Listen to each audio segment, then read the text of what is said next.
Chapter 12, figure out how. I think the number one question that dreamers ask themselves or that they are asked by others is how. How are you going to do it? How are you going to pay for it? How are you going to get the support? How? I remember I was at a conference once. I love conferences. Great things happen at conferences. When people get together, you just never know what to expect. And this was one of those times. So I was at this conference and this is lunch.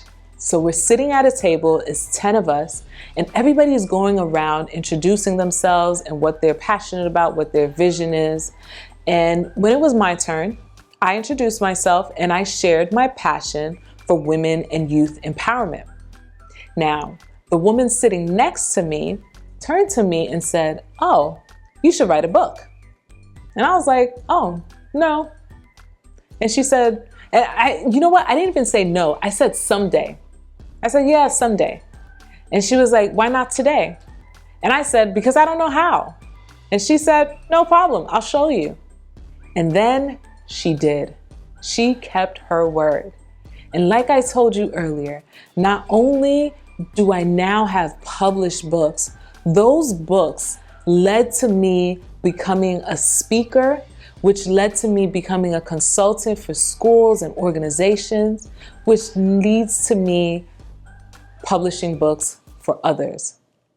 Had I given in to the fact that I did not know how, none of those things would have ever happened. One of the things that I've learned along this journey is you can figure it out.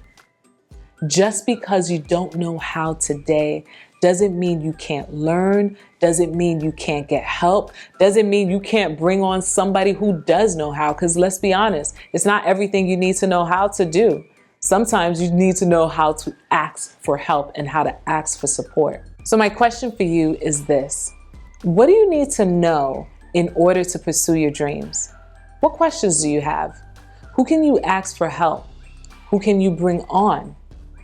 Whatever it is, like one author once said, everything is figure-outable. So don't let what you don't know keep you from what's possible. That's it. In your corner, Valerie.